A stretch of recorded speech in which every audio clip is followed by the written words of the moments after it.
ఆ ఒగ్గు కథలు గాని, యెస్. యెస్. ఒక గ్రామ దేవత అవునవును. పేరు మీద జరిగే హత్యలు అవునండి. గాని, ఇలాంటియన్నీ అవును. చాలా ఇంట్రెస్టింగ్‌గా అనిపించింది. అవునవును. అంటే మనం చిన్నప్పుడు గ్రామాల్లో చాలా యెస్. సార్లు ఇట్లాంటి కథల గురించి వింటూ ఉంటాము. మన అవునవును. తాతల కాలంలో ఇలా అవునవును. జరిగింది, అలా అవునవును. జరిగింది. అవును. మీకేమన్నా ఎక్స్‌పీరియన్స్ ఉందా? ఎక్స్‌పీరియన్స్ అంటే ఈ షూటింగ్‌లో జరిగింది నాకొక ఎక్స్‌పీరియన్స్. ఓకే. షూటింగ్ మేము భువనగిరి కొండ మీద చేస్తున్నాము. హ్మ్. అక్కడ నైట్ షూట్ అంతా మేము ఒక 7, 8 మెంబర్స్ ఉన్నాము. హ్మ్. యాక్చువల్‌గా అక్కడ పర్మిషన్ దొరకడం చాలా కష్టం. ఓకే. ఎప్పుడో కృష్ణ గారు చేశారట. దాని హ్మ్. తర్వాత మనోళ్ళు అది మరి ఎలా తీసుకున్నారో పర్మిషన్ ఏందో తెలియదు గానీ, మొత్తానికైతే ఆ కొండ ఎక్కిచ్చారు నాకు ఫస్ట్. హ్మ్. దాని తర్వాత హైట్ వెళ్ళిన తర్వాత మరీ ఎక్కువైపోతుందేమో అని చెప్పేసి మళ్ళీ కొంచెం డౌన్‌కొచ్చి హ్మ్. ఒక దగ్గర షూటింగ్ చేస్తుంటే మేము ఒక పారానార్మల్ యాక్టివిటీస్ అంటారు కదండీ! అది ఫీల్ అయ్యాం మేము. ఓకే. అంటే ఈ లైట్స్ అవన్నీ గూడా ఆరిపోవడము, ఇదవ్వడము. హ్మ్. మేమే ఉన్నాము ఒక 6, 7 ఉన్నాము. హ్మ్. చాలా భయమేసింది. ఆ గజ్జెల సౌండ్ వస్తుంది ఓకే. ఆ ఏరియాలో. అంటే మనకు అర్థమవుతుంది. నేనే అడిగి డైరెక్టర్ గారికి, మన డీఓపీ కార్తీక్ గారికి, "అన్నా ఏమన్నా ఇక్కడ ఏమైనా క్యారెక్టర్స్ ఏమన్నా అలాంటి క్యారెక్టర్స్ ఏమైనా ఉన్నాయా? ఈ గజ్జెల సౌండ్ చేసే హ్మ్. క్యారెక్టర్స్ ఏమైనా మీరు పెట్టారా?" హ్మ్. అని అడిగితే, "లేదు అట్లాంటిది ఏం లేదే" అంటే, "ఏమన్నా తీసుకొచ్చారా? ఈ మన సెట్ ప్రాపర్టీ సెట్ గాని, ప్రాపర్టీస్ కాస్ట్యూమ్ వాళ్ళు గాని ఏం ఏమన్నా లేవు. గజ్జెల లాంటిది ఏమన్నా తీసుకొచ్చారా?" ఎందుకంటే దీంట్లో హీరో వాళ్ళ ఫ్యామిలీ ఇదే కదా చేసేది. అవును. సో ఇలాంటికి సంబంధించి ఇక్కడ ఉందా అంటే, ఈరోజైతే ఏం తేలేదన్నారు. హ్మ్. మరి ఎక్కడి నుంచి ఈ సౌండ్ వస్తుంది అని అడిగాను నేను. మేము కూడా ఫీల్ అవుతున్నాము. కొంచెం మాకు కూడా అది ఎక్కడో లైట్‌గా వినిపిస్తుంది గానీ, నాకైతే నేను కొంచెం హైట్‌లో ఉన్నా. హ్మ్. అక్కడ ఎక్కువ వినిపిస్తుంది సౌండ్. ఓకే. అది కాక అక్కడున్న ప్రాపర్టీస్ పడిపోవడము, హ్మ్. ఇలాంటివి జరుగుతుంది. కొంచెం భయపడ్డాం గానీ, ఏందంటే ఇంతమంది ఉన్నాం గదా అని ఒక ఎన్ని ధైర్యంతోటి రోజులు జరిగింది సార్ అక్కడ షూటు? అక్కడ వన్ డేనే చేసాము. హ్మ్. కానీ దాని తర్వాత భయంకరమైన వర్షము. హ్మ్.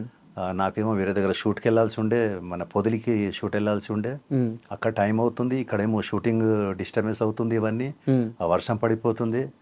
మొత్తానికైతే అట్ లాస్ట్ కంప్లీట్ చేసాం గానీ, అదొకటి ఫీల్ అయ్యా నేను. అది ఒక ఆ సెన్స్ అయితే ఆ తెలుస్తుంది. సెన్స్ అక్కడ నాకనిపిచ్చింది. అంటే ఆ ఓకే. కొండలో ఎవరు ఎళ్ళరు నైట్ పూట. హ్మ్. ఉంటదిగా నెగెటివ్ ఎనర్జీస్ ఒక్కొక్కసారి. ఖచ్చితంగా. అలా అంటే తర్వాత ఎవరినన్నా అడిగారా? అక్కడ ఇలాంటి ఎవరన్నా సూసైడ్‌లు చేసుకోవడం గాని ఇట్లాంటివేమన్నా లేదు. మళ్ళీ జరిగాయా? ఎందుకంటే అయిపోంగానే ఎళ్ళిపోయాం. కానీ వెళ్ళిపోయారు. దాని తర్వాత మళ్ళీ ఎళ్ళడం జరగలేదు. కానీ ఈసారి ఎప్పుడైనా ఎళ్తే మాత్రం కంపల్సరీ అడుగుతా. ఆ! ఎందుకంటే అంత పెద్ద కొండ కాబట్టి నాకు తెలిసిన ఒక సూసైడ్, గిసైడ్ అలాంటిదేమో జరిగే ఉంటదక్కడ. హ్మ్.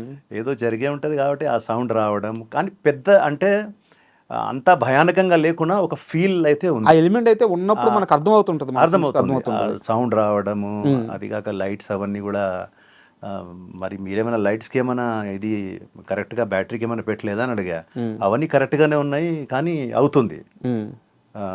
బ్లింక్ అవ్వడం అవన్నీ అవుతుంది. ఆ ప్రాపర్టీస్ అవన్నీ గూడా పడిపోతున్నాయి.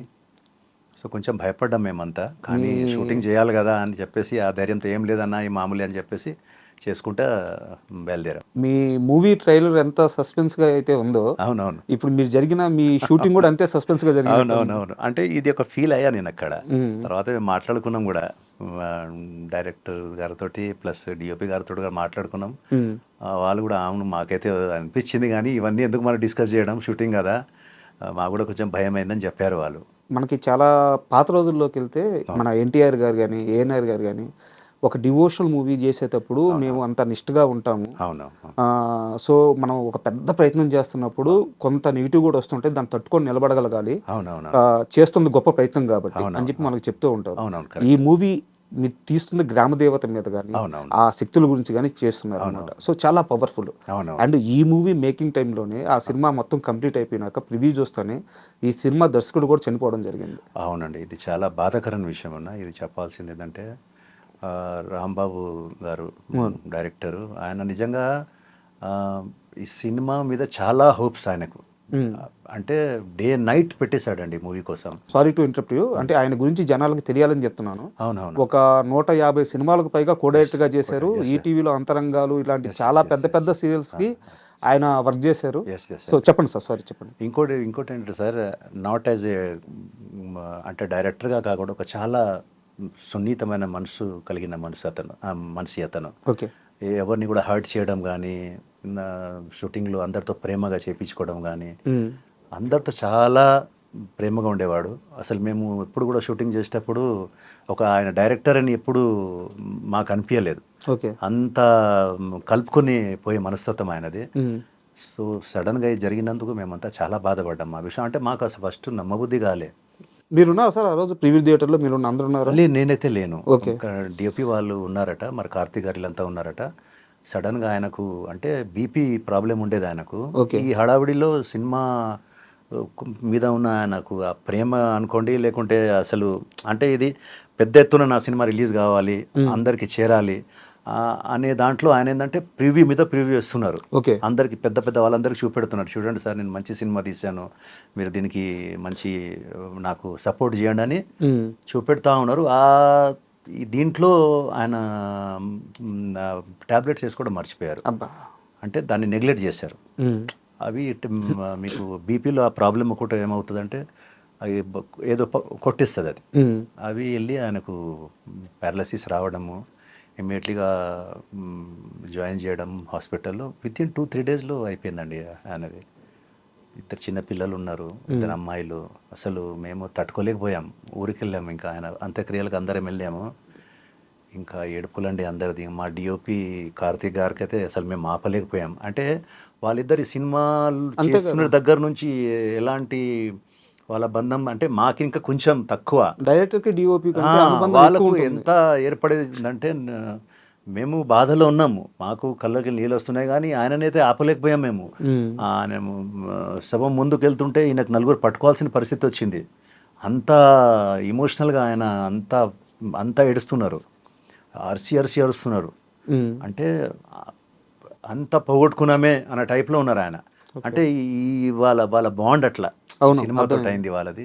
ఫ్రమ్ ద బిగినింగ్ నుంచి మేము కూడా చాలా తర్వాత చెప్పామన్నా జరిగింది జరిగిపోయింది, మనం ఏం చేయగలుగుతాం దీనికి. మీరు ఇప్పుడు నెక్స్ట్ మీరే తీసుకోవాలి ఈ సినిమాను. ఇప్పుడు రాంబాబు గారు లేరు కాబట్టి ఇప్పుడు మీరు దగ్గరుండి ఈ సినిమాను మీరు ఎంత దాకైతే ప్రేక్షకులకు మీరు చేరగలిగితే అంతా ఆయన ఆత్మకు శాంతి దొరుకుతుంది. ఎందుకంటే ఆయన పాపం సినిమా కానీ సినిమా ఆడియన్స్తో కూర్చొని చూడలేదు ఆయన. ఏ డైరెక్టర్కైనా ఒకసారి థియేటర్లో అందరు ఆడియన్స్తో కూర్చొని చూడాలని. అంతే కదా సార్. అంటే ఇన్ని వందల సినిమాలకి కోఆర్డినేటర్గా చేసి అన్ని సీరియల్స్కి పనిచేసి, అంటే ఇది 1 రోజు 2 రోజుల జర్నీ కాదు. మళ్ళీ ఇది 2 years అయిందండి ఈ సినిమా. మధ్య మధ్యలో ఆకుంటా, ప్లస్ అవుట్డోర్స్ ఎక్కువ ఉన్నాయి దీంట్లో. సాంగ్స్ అవన్నీ కూడా అవుట్డోర్లో చేశారు. టైం తీసుకున్నారు చాలా శ్రద్ధగా. అంటే ఆయన జీవితం అంతా కూడా అంతే ఈ క్షణం కోసం కష్టపడ్డారు. ఈ క్షణం కోసం నా సినిమా రిలీజ్ అయింది అని చెప్పి ఈ క్షణం కోసం కష్టపడ్డ వ్యక్తి ఆ క్షణంలో లేకుండా పోవడం నిజంగా బాధాకరం. ఒకసారి ఆ దేవుడు ఎందుకు అలా చేశాడు అనిపిస్తుంది. మినిమమైన సినిమా ఆయన చూడాల్సిందే అనిపిస్తుంది మనకు. మన డిఓపి గారు కార్తీక్ గారు ప్లస్ హీరో బన్నీ ఎవరైతే ఉన్నారో వాళ్ళంతా మాత్రం రాత్రి పగలు ఈ సినిమాని మనం ప్రేక్షకులు చేర్పియాలని చెప్పేసి రాత్రి పగలు కష్టపడుతున్నారు. అందరి దగ్గరికి వెళ్తున్నారు, కలుస్తున్నారు. మొత్తానికైతే మన సునీల్ నారాయణ గారు ఈ సినిమా రిలీజ్ చేద్దామని రెడీ అయ్యారు. సూపర్. 29th నాడు మంచి ఒక 100-150 థియేటర్స్ రిలీజ్ కాబోతుంది. ఓకే. డెఫినెట్గా ఒక మంచి సినిమా అవుతుందని మాత్రం మేము అంతా అనుకుంటున్నాం అన్న. ఆల్ ద బెస్ట్ సార్ ఆ విషయంలో మాత్రం. Thank you so much. అంటే ఇదే మూవీలో సీనియర్ నటి ఆమని గారు ఉన్నారు అనమాట. అసలు ఆమని గారు అంటే ఒక మామూలు ప్రొఫైల్ కదా. ఎన్ని వందల సినిమాలు చేస్తున్నారు. హీరోయిన్ గా ఆమె రేంజ్ కానీ ఆమె కెపాసిటీ కానీ మనం ప్రత్యేకంగా చెప్పుకోవాల్సిన అవసరం లేదు. అలాంటి ఒక గొప్ప ఆర్టిస్ట్ తో నటించేటప్పుడు మీకు ఎలా అనిపించింది? ఆల్రెడీగా నేను 2 సినిమాలు ఆమెతో చేశాను. ఓకే. చాలా ప్రొఫెషనల్ ఆర్టిస్ట్ అండి నిజంగా. ఆమని గారితో మనం చాలా నేర్చుకోవాలి. ఇప్పుడు ఉన్న ఆర్టిస్టులు అందరూ ఎస్పెషలీగా లేడీస్ ఆర్టిస్టులు మాత్రం నేర్చుకోవాలి ఆమె దగ్గర. అసలు ఈ సినిమాలో ఒక సీన్లో ఒక 3-4 కిలోమీటర్స్ నడిపించారు ఆమెతో.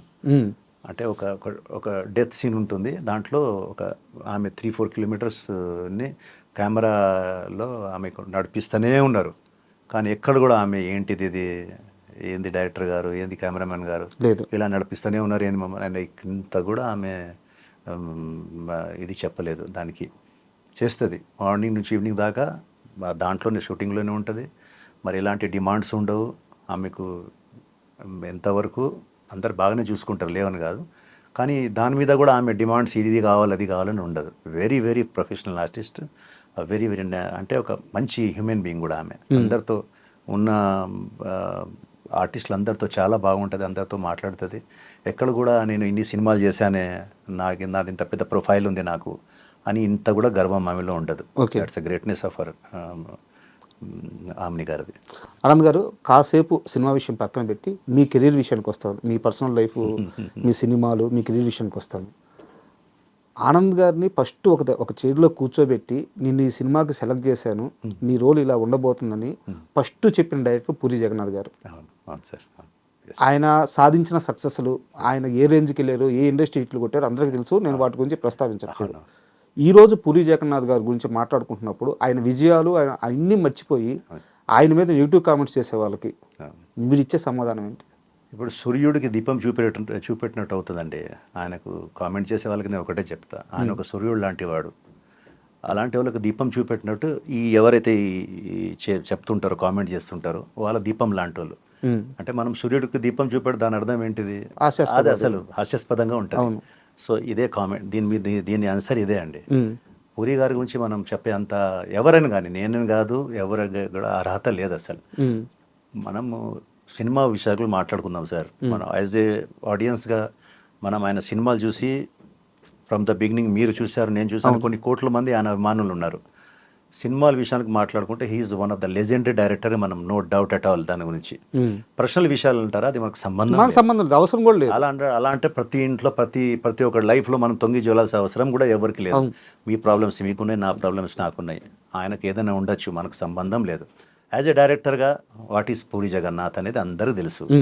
ఈ కామెంట్ చేసే వాళ్ళు ఏంటంటే ఇక ఏదొకటి, కొందరికి ఏదో ఒకటి చెయ్యాలి, ఏదో ఒకటి చెప్పాలి అనేది ఉంటుంది.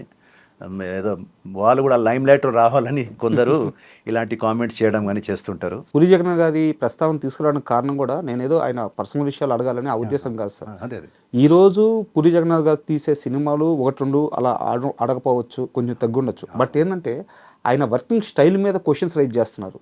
ఓకే, దానికోసం నేను పూరి జగన్నాథ్ స్క్రిప్ట్ చుట్టేస్తాను. వర్కుల గురించి ఏం మాట్లాడతాం సార్. ఇంకా మనము ఇప్పుడు ఒక జీనియస్, ఇప్పుడు ఐన్స్టైన్ గురించి మనం ఇప్పుడు కొత్తగా మాట్లాడితే ఏమన్నా ప్రయోజనం ఉందా అంటే చెప్తున్నా. అంటే ఒక జీనియస్ పర్సన్ గురించి మనం మురుకులే కదా చర్చించేది, వాళ్ళే చర్చిస్తారు చేసిన తప్పు. ఇప్పుడు క్రికెట్ ఆడేటప్పుడు సచిన్ ఒక్కొక్కసారి 0లో అవుట్ అవుతాడండి. ఈ చూసే వాళ్ళంతా ఉంటారు చూసారు, ఆడియన్స్ చాలా మంది, అరే ఆ బాల్ని ఎట్లా ఆడితే బాగుండేదిరా అంటుంటాడు. వాడు పోయి బ్యాట్ పట్టమని చెప్పండి, ఆడమని చెప్పండి, వాడికి అర్థమవుతుంది అసలు ఆ పిచ్ ఎలా ఉంటుందో, ఆ బౌలింగ్ ఎలా ఉంటుందో. అంత ప్రొఫెషనల్, అంత గ్రేట్ బ్యాట్స్మెన్ కూడా ఒక్కొక్కసారి తప్పదు 0లో అవుట్ అవుతాడు. అలాగే డైరెక్షన్లో ఒక్కొక్కసారి మిస్ఫైర్ అవుతుంటుంది. అతని ఆలోచన, అతను అనుకునేది బహుశా ప్రజలకు అంటే ఆడియన్స్కి చేరలేకపోయి ఉండొచ్చు, ఒక్కొక్కసారి ఫ్లాప్ అవుతుంటుంది. అనంత మాత్రాన మరి ఇచ్చిన హిట్స్ సినిమాల గురించి మనం ఏం మాట్లాడతాం, ఆయన ఇచ్చిన బ్లాక్ బస్టర్ గురించి ఏం మాట్లాడతాం, ఇండస్ట్రీ హిట్ కూడా. మరి పూరి గారి గురించి మనం చెప్పాల్సిన అవసరం లేదు. ఎన్ని అద్భుతమైన సినిమాలు ఆయన ఇచ్చారు. ఇప్పటికీ జనాలు ఓ 25-30 years అయినా మాట్లాడుకుంటారు ఆ సినిమా గురించి.